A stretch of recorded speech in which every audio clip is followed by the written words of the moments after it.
Thank you for zooming in with us today. On behalf of the Sandbox Centre team, welcome to our Experts in Residence session, Marketing 101 with Larche. For those who haven't been acquainted with me or the Sandbox, my name is Megan, and I'm one of the 6 members of the Sandbox team.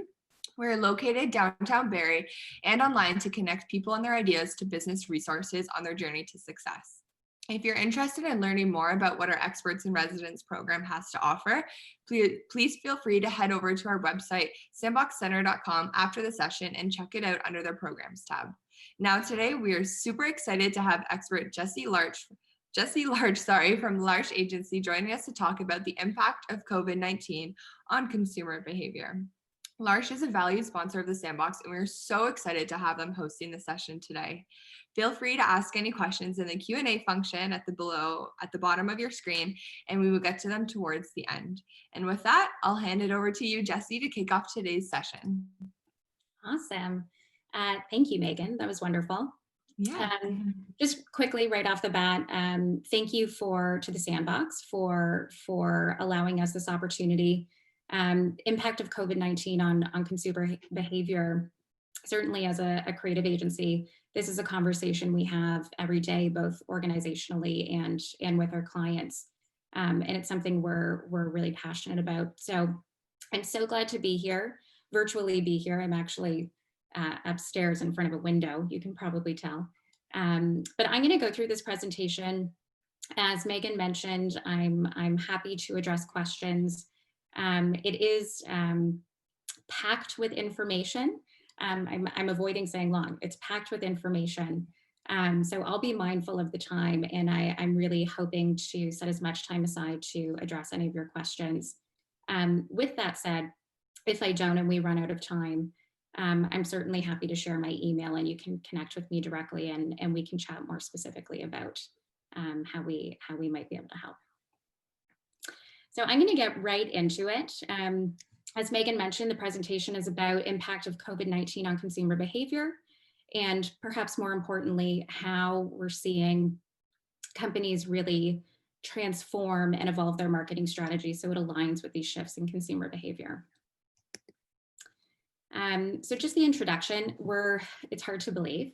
We're about 8 months into when lockdown measures, if you will, started going into effect back in March. And really what that did was create this very seismic shift in consumer behavior that really outpaced, understandably, a lot of our ability to transform alongside it. And even though this pandemic is happening in real time and behaviors are changing in real time, given that there's 8 months of data, we can really observe some trends that are happening now, but more interestingly, are really going to change that landscape in the long term, even post-pandemic, which is hopefully sooner than later. So what we're going to go through in this presentation, it's broadly broken down into an analysis of what these changes are in terms of the impact that's happened on consumer behavior.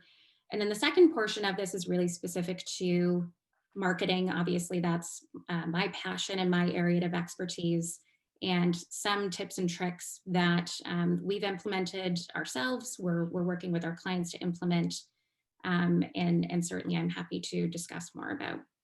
So how has COVID-19 impacted consumer behavior? We are going to further split this between what we call shopping with purpose and accelerated shift to general. And very broadly speaking, these are the two avenues that have really changed as a direct result of COVID. So shopping with purpose. Just really quickly, shopping with purpose is a bit of an ambiguous term, but essentially what we mean when we say shopping with purpose is we've seen consumers really streamline their shopping habits, and there's an understandable focus on safety first and foremost, but also simplicity. So there's minimalism in shopping efforts, and it's really reducing the frequency of shopping trips, relying on familiar retailers, and also generally spending less. And we're actually seeing some rebound across a lot of purchase categories, and I'll touch on that in a few slides from now. But generally speaking, there is a very significant shift. And you can look at this chart, it's generally between 75 and 80% in all of these categories. Interestingly, though, there was, especially right after kind of end of March, there was this really significant uptick in support for local and shopping local. And in fact, the hashtag shop local, we saw really spike in use across Instagram especially, but certainly all platforms. And I've included an example for put out by the city of Barrie. And the reason being is that consumers are really, and I shouldn't just say consumers, but everyone is really banding together and using this as opportunity to support community in times of need. What is important to note, as despite this affinity for local and supporting local, it's still a relatively big ask for users because they're seeking retailers where they can get a lot of items in one shopping trip. It's that shopping with purpose. So from a marketing perspective, where we see opportunity is really communicating that there isn't necessarily a shortage in supply, and that shopping local is still a very useful and relevant option, as opposed to these big grocers and big box stores, which, as I'm sure most of us know, saw this massive influx in traffic, especially with panic shopping, which has thankfully mostly subsided. Trend that we're seeing in terms of this shopping with purpose is that Canadian consumers are just generally nervous about the economy and their employment, perhaps a combination of both. And a recent survey, which actually even surprised me, showed that more than 60% of respondents fear that their finances will be impacted by COVID for either 2 or more months, with the vast majority really leaning towards that 2+ months. And so what that means is that in discretionary categories, there is this decrease in spend. But what we're going to talk about a little bit later in marketing strategies is using your marketing and communication to really not necessarily alleviate those fears, but to be there as a voice of support, so that when they can rebound and when they can up their purchases, that you're the first brand they seek out. Similarly, this is something that I mentioned before, but not surprisingly, in terms of household budgets, there has been a significant focus on the essentials. So you can see in this chart here, it's chosen a handful of different categories. By and large, people are increasing spending in at least one categories, and often it's more than one category. But a 50% increase in grocery spending is just phenomenal, and is largely a result of that panic shopping. And we did see that come down as we came out of that first wave. But you can even see in the news today, we're hearing about things like paper towel as we get into the second wave. So it's coming back.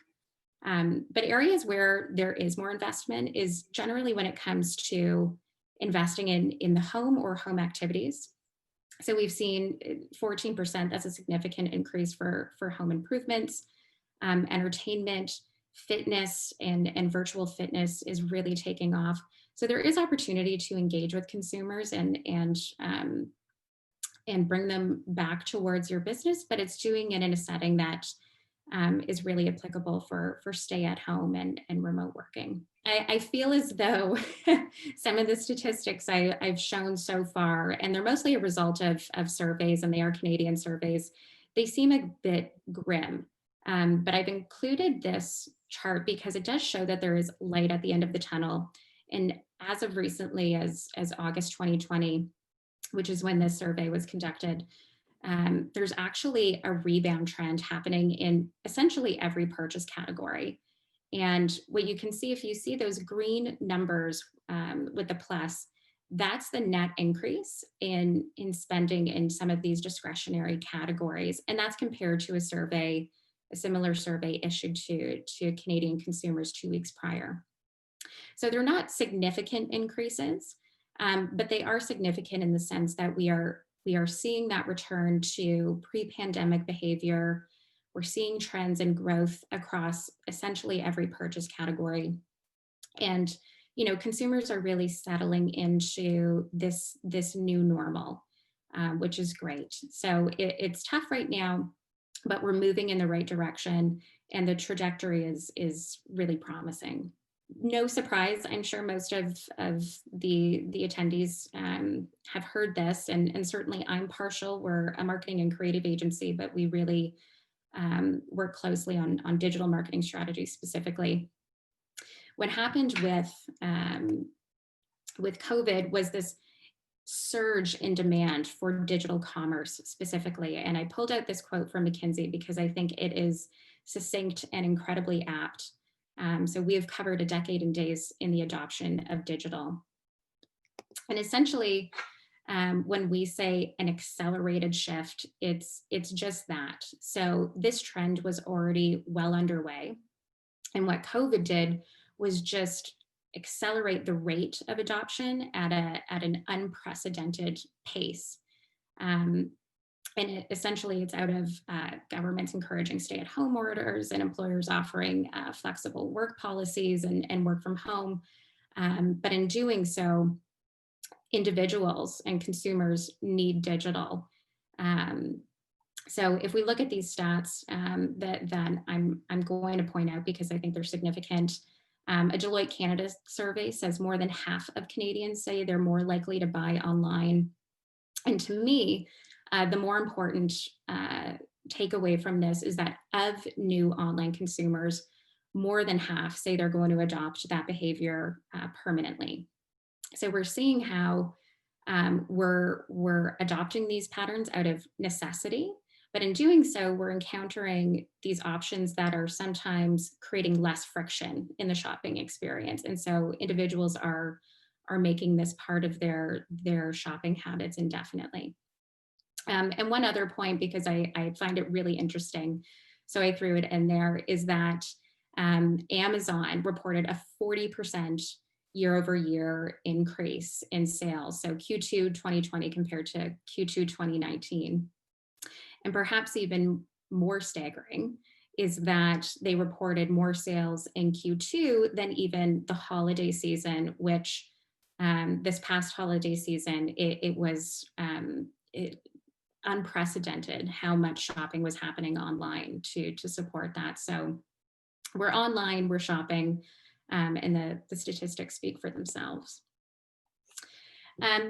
The first wave saw this immediate surge in demand, but what's interesting as we settle into this new normal is consumers are not necessarily relying on digital now just for purchasing and perhaps avoiding a brick and mortar experience, but now they're really turning to it to stay connected and to stay entertained. And it's really to manage, for a lot of individuals, isolation and wanting to be connected. And so with that, though we're seeing less panic shopping, we are seeing these really significant increases in time spent online with games and movies and music and ebooks. And really the takeaway here is that now that consumers are being exposed to this new avenue of staying connected, I mean, we're on a Zoom call and I'm told it's broadcast to Facebook, which is really cool. These are things that we're going to adopt and have persist after this pandemic is over. It is a really important consideration, really for any industry as we slowly revert back to more traditional behaviors. Rounding out this conversation about changes in consumer behavior, and I appreciate you bearing with it because I know it is statistic heavy, but that research is so important in informing how we evolve our strategies and transform. The bottom line, not to be a broken record, is that COVID is going to create lasting and really permanent changes to shopping. And it really largely is going to be this shift to digital commerce. And so my last reading of statistics is going to be that 77% of consumers say COVID will change the way they shop forever. 64% says COVID has shown them how shopping online can be easier and perhaps more convenient. And 54% said it was a frictionless shopping experience. And when we use the term friction, it's reducing barriers to entry and accessibility. So perhaps expanding to retailers that aren't in our backyard. With all of that consumer data, really we're going to take that and talk about how we're working with our clients. We have a very diverse set of clientele, from consumer goods to professional services to B2B businesses, and have we worked with them to be really agile and adapt their marketing strategies so it aligns with this new normal, and forecasting for the future, knowing that a lot of these behaviors are going to be incorporated permanently. So in this section, we'll be talking about evolving the marketing strategy, accessibility across multiple touch points. That's really being omnipresent. And if that's not a term you're familiar with, it's really about being consistent in your messaging and your communication in all consumer touch points, be it brick and mortar, your website, your social communication, so on and so forth. And then the second portion is really speaking to curating your messaging so that it's relevant and authentic. And what happened at the beginning of COVID, I experienced this, I'm sure you did as well. Our inboxes were just inundated with announcements from companies and constant updates about how they were shifting, and for a lot of consumers, and they ended up abandoning a lot of brands. So now we're conversational language. And I see my internet message coming. Sandbox team, just let me know and I'll try and find another place in the house that might be a bit better. You're good. It cut out for a little bit, but you're good now. Okay, I know my it's totally an aside, and it's so on topic, I suppose, because we're doing this virtually, and that's a lot of what I'm going to talk about. But my internet has been brutal the past few days, so bear with me. I will sort it out if it cuts out on me. So just as a prelude, before we get into those different pieces of information that I mentioned, there really is no one size fits all strategy. And I know that's frustrating because we want to nail down the recipe and have it work. But there are common tactics that are relevant for all industries and different consumer types. But it really just comes down to knowing who your consumer is, knowing your target market, these very fundamental marketing principles, and then reacting and adjusting your messaging and your efforts accordingly. And it's also being proactive and responding to customer changes in real time. So we'll talk about resiliency and moving online. So the reality is, we looked at that last slide where really consumers and just users in general are using online as their way to stay connected and stay entertained. The reality is they've never been more engaged and they've never been more accessible. And if you haven't already, really now is the time to think about either bringing more initiatives online, some initiatives online. It's certainly not saying it needs to preclude a brick and mortar or in-person experience, but it's about transitioning some of that experience to a virtual venue so that you can capitalize, not be opportunistic, but capitalize on what is a really engaged market.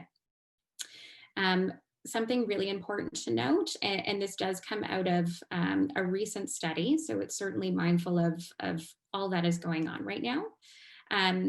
But respondents said 63% of respondents said they rely on digital channels, so be that a website, search, social, to find new businesses.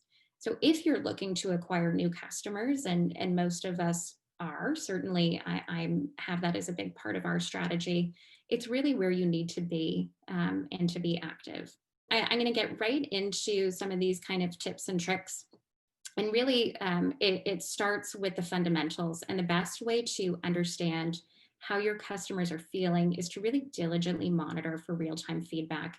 And you can do that on social, and you can do that on review channels, certainly Google My Business, and then respond in a really timely fashion.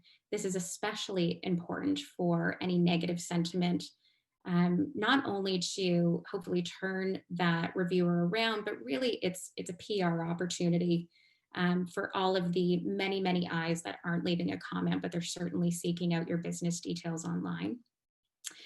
Something we do with clients that I think is so integral to this process is setting up KPIs for engagement and traffic, and then monitoring that data so that you can benchmark your digital performance. And if you can, centralize, and I'm sure you can, I shouldn't say if, centralize your tracking on your website, and you do that through tools Google Tag Manager and Google Analytics. These are free. There is a wealth of information online in terms of setting up that tracking on your site. And certainly there are individuals that can assist with that. But what it will allow you to do is to assign attribution to these consumer touch points and conversations. So if someone engaged with one of your posts on Facebook, and then they went to your site, and then they called your phone number, you can see a really clear path of user engagement and how they ultimately converted, whatever a conversion might be for your business. So tagging, KPI, centralizing that is an absolute must. And that goes pandemic or otherwise. It's so important. A really easy win, if you haven't already, is relying on Google My Business to really provide real-time updates, especially in the time of COVID. It's where customers are seeking out really timely, up-to-date information. You know, users are understanding that business operations might be modestly changed. And Google has been really agile in responding to that, providing a lot of really wonderful features for business. That includes temporary closures, offering hours for specific services and perhaps not others. It's boosting posts. So we can see a really great example here that I've included to the right. And it's just providing that really timely update to your customers so that if you need Friday close so you can clean your store, that they know that. And we know they're going there in droves. And again, Google is wonderful for providing a really great library of information to do this. I have included a link in this presentation. I'm happy to share the presentation that gives you the full guide for setting that up and making sure you're using all of the really wonderful free tools they have for Google My Business. Another really interesting trend that we didn't necessarily expect, but certainly makes sense. If you're looking to increase visibility, specifically of your website in search results, so Google, Bing, even on social, Facebook, Instagram, so on and so forth, you might want to consider PPC, so paid search advertising. And there's this really interesting trend that we've seen really persist since March, where because there is a huge uptick in online traffic and fewer advertisers, that combination has driven down, in general, driven down the average cost per click, and it's increased your return on investment. So if you have the scale and ability to look into PPC, and PPC is a bit of a beast unto itself, but again, there's a lot of tools out there to help you through that. There is this really unique opportunity, at least happening right now. We know it won't be indefinite, where in general, it's a more affordable and higher return avenue to pursue for really quickly boosting your visibility with your target customers. One other point that, I just want to make noted, because I do come across this a lot. We have a lot of brands understandably coming to us and just wanting to advertise everywhere. Despite that being more business for us, I actually advocate against it. This comes back to knowing your customers and kind of knowing where they hang out. So if it's professional services or B2B, maybe invest in LinkedIn. If it's a consumer goods product, then Google display shopping. But don't try and do everything and dilute your budget. It's really about allocating your resources and being efficient with your budget and maximizing ROI by being where your customers are by and large. Okay, this one I'm going to take a minute on. I'm looking at my time. I'm at 31 minutes, so I think I'm okay. Whether in tandem or not, another great way to increase your visibility is with SEO. And I believe there have been really great SEO presentation, so I won't go too into the weeds of that. But essentially with an SEO strategy in 2020, it's just making sure that the content of your site, and especially with COVID, is in tandem with this shift in consumer behavior, their preferences, as well as changes in your own company, perhaps as a result or perhaps not. Maybe it's organic growth. It's also worth noting the timing is kind of ridiculous in hindsight, but is what it is. Shortly before the pandemic, right at the beginning of 2020, Google launched its algorithmic update, and it's called BERT. And it stands for a really long term that I can't recall offhand, but you're welcome to Google it. And essentially what BERT does is bring in really sophisticated AI when it comes to search results. And before BERT, what Google did was recognize strings of keywords. So we saw these really what we call old hat SEO strategies, keyword stuffing, really long copy on websites. What BERT does, I always think of Bert and Ernie, what BERT does is understands the context of words. So it's really revolutionary. It's honing in on understanding users' desires, their needs, their questions, and not just delivering results that really closely match actual keywords. So what this means for an SEO strategy, it's fairly radical in the way that we need to kind of change the way we go about writing content and developing content to be BERT friendly, as I call it. It's not about long copy. It's about being really succinct. So think less is more, and delivering very high impact information such that you are addressing the customer's intent more than anything, not just keywords for the sake of keywords. So it's generally speaking leaner content. We're working with a lot of clients to make their content leaner, but also amplifying its functionality. So just delivering a punch of information as succinctly as possible. And that can either be with leaner content. It can also be done really well with replacing some copy with video, rich media, images. There's lots of ways to have that be really impactful when it comes to SEO. So the takeaway here is BERT is here, BERT is smart.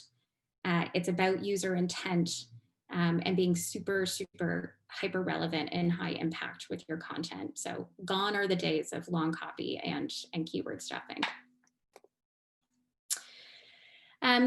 The last note that I'm going to talk about in terms of being omnipresent, and this is a bit of a tricky subject because it's a challenge I appreciate for a lot of industries. Certainly mine is one of them. It's not something we've implemented yet, but worth discussing is exploration of a digital business model, either to replace a traditional one or certainly to complement one. We see that often and it works really well. And that can be with providing the option to purchase products or services online, and perhaps expanding on that with a payment plan. We're seeing this huge uptick in payment plans. There's a lot of really great providers. Affirm is one, PayBright is one that we see a lot. And what this does is really help alleviate the financial burden on consumers. We know they're fearing for the future. We know they're feeling there's going to be an impact on their finances for a considerable amount of time. So this is a really great option for them.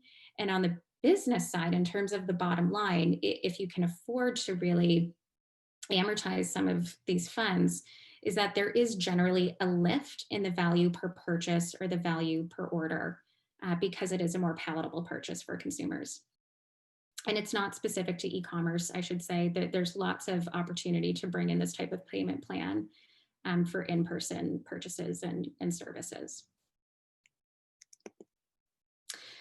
Okay, we are getting there. Thank you for bearing with me.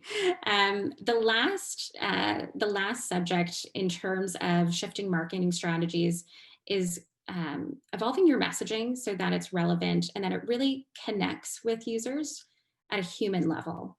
So not being overly business centric in your language, not being too frequent in your communication, but really connecting and understanding what consumers are going with is the strategy that has shown to win it almost in every case. So to know if you're on board with that, we really highly recommend doing a UX review or even something more formal like a UX audit of your website, if you have a website, so that when you get all this, you've done your increased visibility with SEO, perhaps you've tried paid search, you have all this wonderful traffic, but when they get there, is your website delivering on the user's expectations and really providing an exceptional user experience? And that's what a UX audit really sheds light on, is understanding if there are any what we would call design bottlenecks. So a user is falling on a page and there's just way too much information. Finding the point of conversion is not intuitive, and so they're abandoning it. It's also things like cognitive load. So we're overwhelming them with too much information, and so they're abandoning. And really, it should just shed light on any opportunity where they're just not completing that path to purchase, and then making a plan to resolve that accordingly. So when you embark on a UX audit, it's certainly something you can do internally if you have a marketing team member or not, or you can work with an agency. There are areas of evaluation that should be considered in all instances, regardless of industry. It starts with setting really measurable goals for your website, and they should be tied to your business objectives. Your website is really an investment in the business infrastructure, and they should work together holistically. So those could include number of purchases, number of signups, number of donations, contact form submissions for services, but they should be measurable to really benchmark where you want to go. The next part is really doing a competitive evaluation. So how do you stack up online compared to your competitors? And then understanding what they're doing really well, and if you can bring that into your own ecosystem, or if there's things that they're not doing well where there's opportunity for your business. Knowing your user, what are their expectations? So centennials, which is Gen Z, and millennials, navigate and consume website content really differently than, let's say, baby boomers. And that's a very high level example. It can be much more refined than that. But really understanding their point of view and conducting these heuristic evaluations and seeing where they might be running into barriers to converting. And then the design evaluation, it's so important to have consistency in the tone and voice and overall look of different areas of your website, certainly to appear more authentic, but also to provide an overall more appealing experience to the end user. I just wanted to quickly touch on, before wrapping up the presentation and getting into some questions, and some were shared ahead of time, which was awesome. They're really great questions. But I know the Sandbox, we have a really wonderful, healthy mix of businesses that are B2C and perhaps are in consumables. We also have professional services and B2B businesses. So I wanted to touch on that relatively quickly. And then if there's an appetite to have a deeper conversation about these different industries, I'm happy to do so. But when it comes to professional service marketing,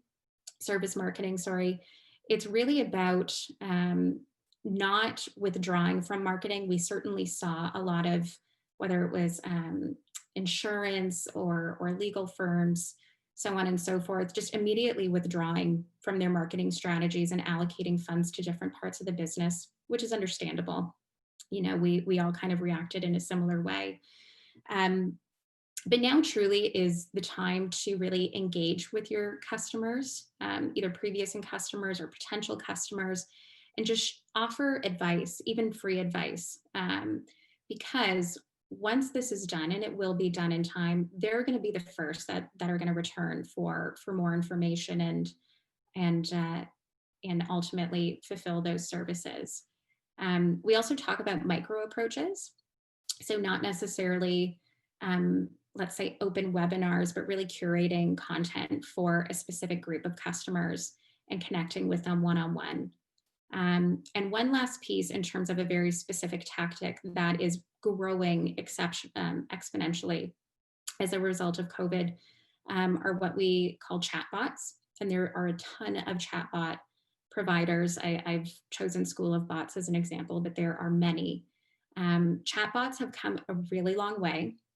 The AI is very sophisticated, and it's really great opportunity not only to provide, if you can, 24/7 support through these services, but also to gather that customer feedback, to understand what their pain points are and to craft your messaging accordingly, and also to gather data.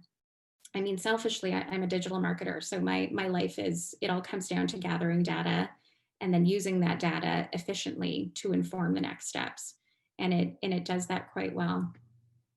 I can see a couple of chats coming through.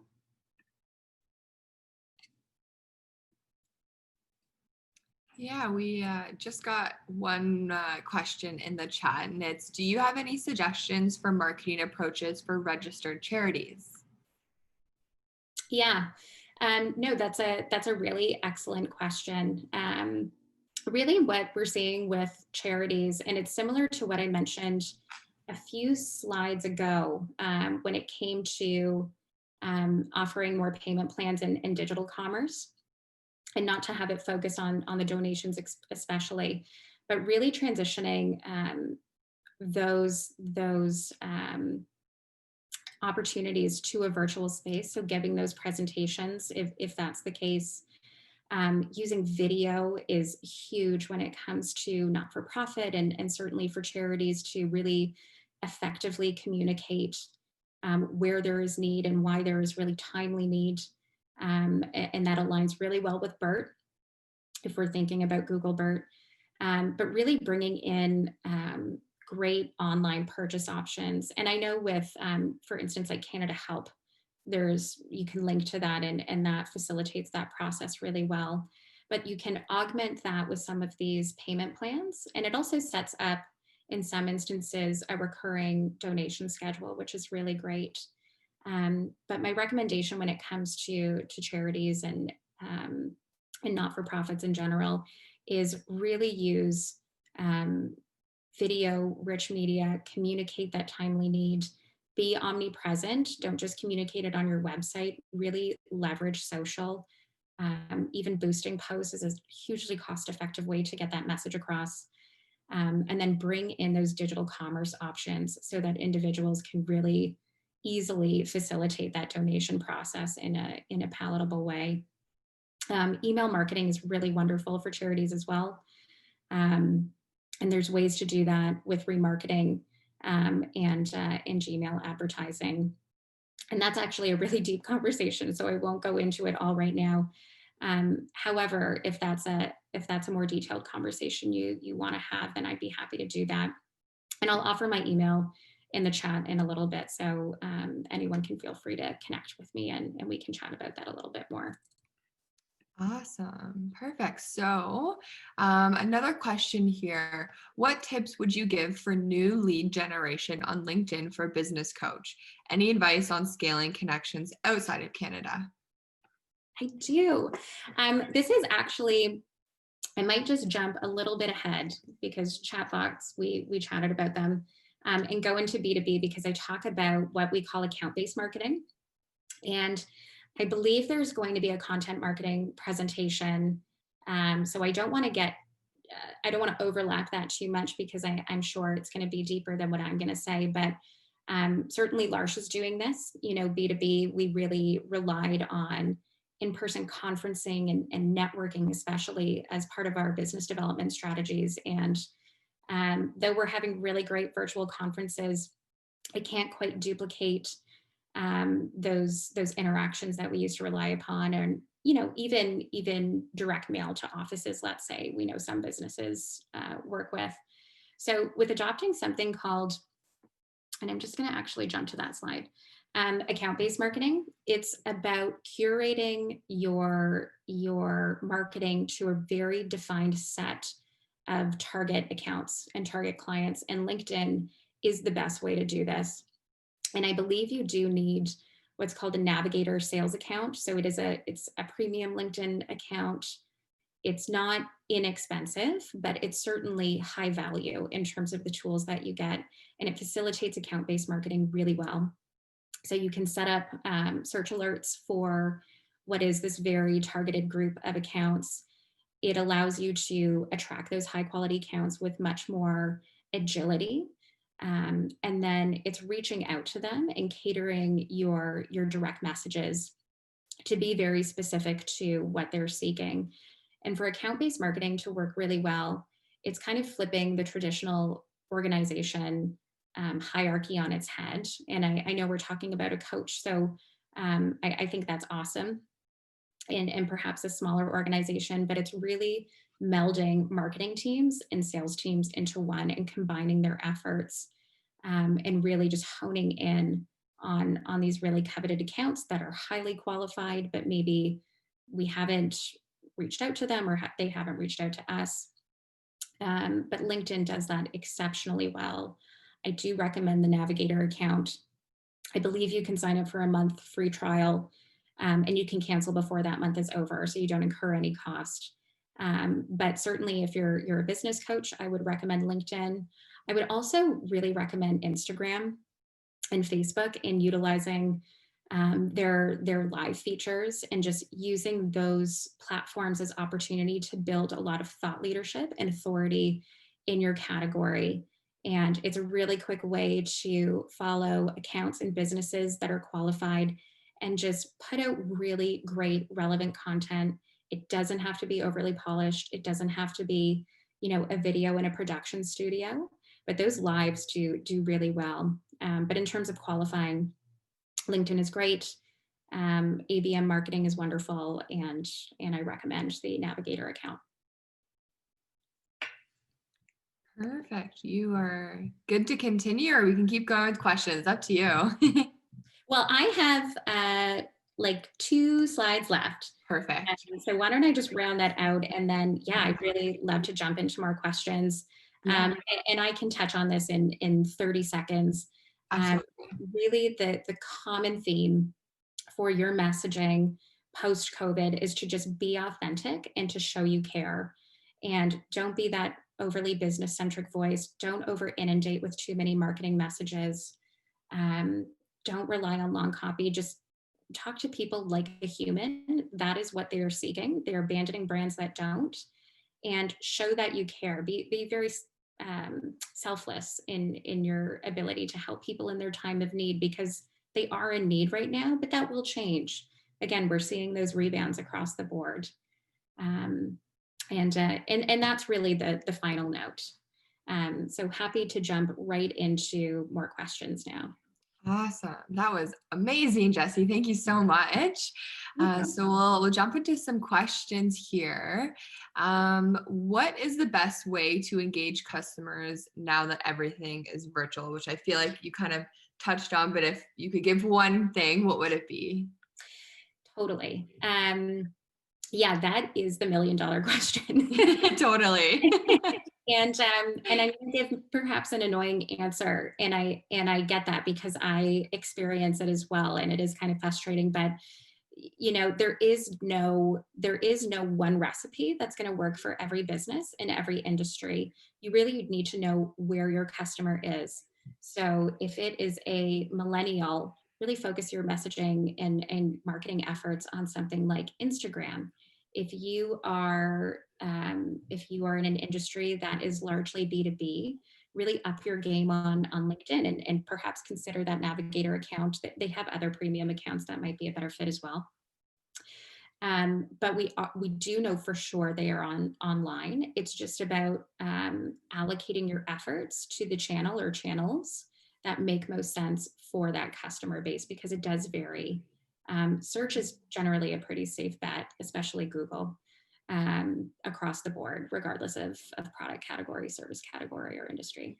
Yeah, I feel like there's just so many different platforms out there, and it almost gets like overwhelming because it's like, well, which one should I choose, right? Which one is the best for my business? And I think that's definitely in the new world of COVID and digital and all this new technology, it's trying to figure out, what works best for you, because they all work super well, but it comes down to what is going to work best for you and be the most effective for your business. Yeah, you know what? That's such a keen observation. And the reality is there's no perfect science. I mean, research is vast when it comes to digital. There's a ton of historical data offered by Facebook, Instagram, Google. Mhm. YouTube is really wonderful right now. There are not a lot of advertisers, especially at the local level on YouTube, and you can get really, really granular with your targeting, Right. more so than almost any other platform.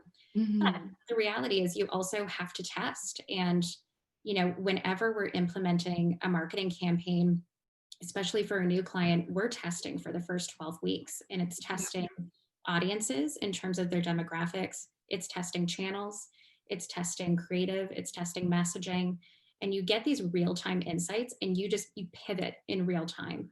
But you do have to go through that process of testing and just gather information and react. There's Mhm. no set it and forget it. You just got to monitor and react. Absolutely. Yeah. So kind of a question from me is that, which I'm very curious about, in your opinion, and from what you have seen, what has been kind of the biggest change or pivot in the marketing world since COVID happened? If that makes sense. Like, No, it does make sense.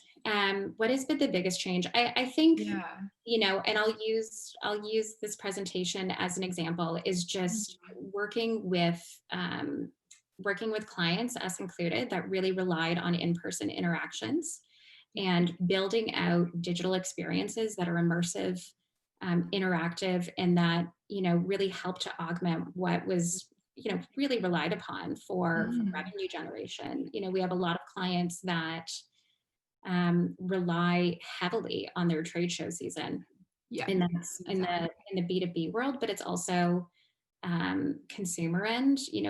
Suzuki, the trade show season is a massive push for their dealers and as well as the end consumer. So I would say the biggest transformation, and there's really cool things happening, is building out a digital footprint to have that real time, or not even necessarily, but that interaction specifically for business development, Yeah. and just trying to alleviate some of the concerns with not having those in-person interactions. Absolutely. Yeah. Another question here. What is the best way to advertise to consumers? So I feel like it's a little similar to a question that we have asked, and I feel like it's also a very vast question, but if you could pick one or two, what would be, in your opinion, the best way to advertise to consumers? Yeah, that's it's a great question. It's a great question. And the reason we so have research as part of our ethos is so that we can answer that really um, confidently. But when it comes to advertising, we know search is generally, if you're looking for just capturing users who are expressing intent, so that's what search is. It's really working with users who have shown intent. They're either searching for your brand, they're searching for a product you offer or a service you offer. They're highly qualified. Search is really, really wonderful for that. It's generally a lower cost per click. It's generally a higher ROI, but it's also very competitive. So search is something that pretty well most industries benefit from, because it's that very bottom of funnel. These users are looking for what you've got, assuming this strategy is set up well. If you're looking to boost awareness and fill the funnel, so engage with audiences that are qualified, but either they don't need your services today, maybe they need it 6 months from now, or they are qualified but they're not familiar with your brand, then you should really allocate your efforts to social. Does that exceptionally well, and even Google display, especially with remarketing. Again, if you have a very defined budget, remarketing is very cost efficient. You do have to meet a threshold of data. But once you do, you're engaging with really, really warm leads because they've engaged with your website or specific products Remarketing is really smart these days. You can make it specific to the products or services they're seeking. So if I looked at, a specific shoe on the bay, that's what I want to see. But I would say start with understanding where you are in that journey. If you're looking to boost awareness, go to display and social. If you're looking to capture leads who are expressing intent, do search. If you're looking for both, which most are, then it really should be a more holistic strategy where you use social and display to boost awareness, and then you have search capture those leads as they become familiar with your brand. Perfect. Awesome. We'll get one more question in here. It's a little bit more targeted, but that's okay. What opportunities are there currently in the health and fitness industries? How do these consumers act due to COVID-19, and what is here to stay? Yeah, cool question. I'm kicking myself for not including more stats, but I had to take a step back because I kind of geek out about this stuff, but I know it tends to make things go long.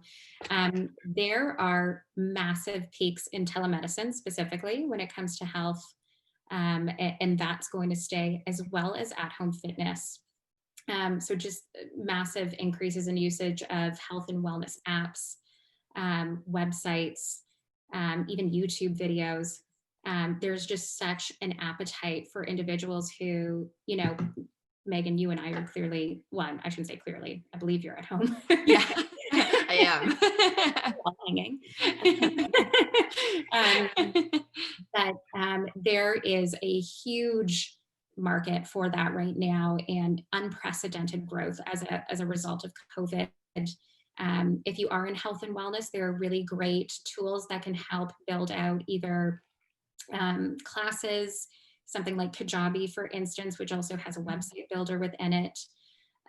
You can rely on Vimeo and YouTube and share that. But if you want to have it tied to a revenue stream, then I would use one of these course tools. But yeah, especially if it's at a local level, again, we know that there's just a strong keenness to support local. So if there's opportunity to do that and bring it to an online platform, there's just, it's phenomenal what's happening on that industry with digital.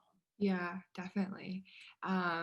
Famous last words. I have one more question. It was just popped into the Q&A function. As a non-for-profit organization, there's talk about changing our 9 to 5 hours in office to being available 24/7 online. Does it make sense to move to that model, or do we need boundaries? Also, do you think we will ever go back to brick and mortar business? Yeah. Good. Okay. Good questions. When it comes to the 24/7, if you have the resources and capacity to really provide a measured approach beyond 9 to 5 hours, then I would say go for it. Going back to those chatbots, I would strongly recommend seeking out those different services, because essentially what you do is work with those entities to give them a really great library of information and body of knowledge, so that it's not necessarily your personnel having to stay up 24/7, but you are able to offer and address real-time questions. And in the instances that it can't be addressed in a bot, certainly people are understanding that you'll get back to them next day.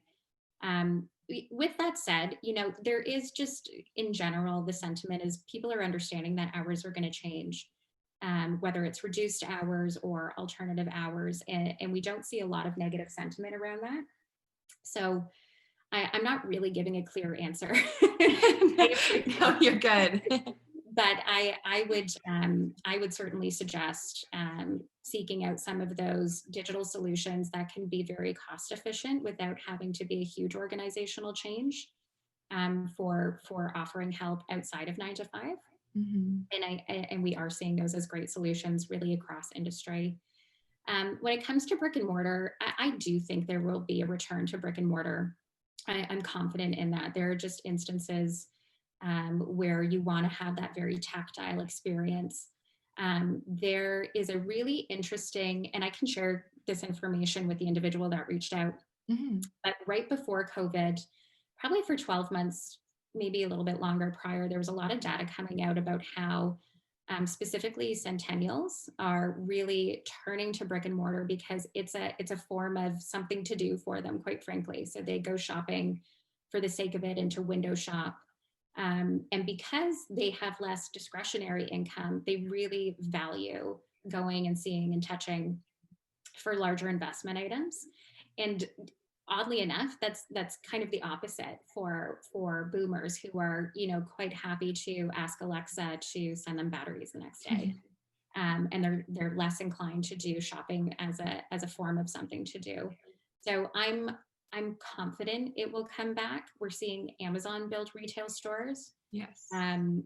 We know that it's still a really important presence, but it can be significantly augmented by complementing that with a digital commerce experience. Yeah. Even like myself, I am totally the type of person that needs to go into the store, feel the fabric, try it on, like as much as ordering online is so easy and convenient, I think it does take away from the experience of buying something. And when you go shopping, you want that experience, and you don't just want to have to click a few things and that's it. For things off of Amazon, maybe that's the way to go. But for like clothes, for me, I'm definitely like touch and feel, try it on, and well, and the reality is sometimes you don't know what you want, and right. so this, digital is getting really great at providing some of these like curated displays, so you can browse, so to speak. But in person does that Yeah. better even still.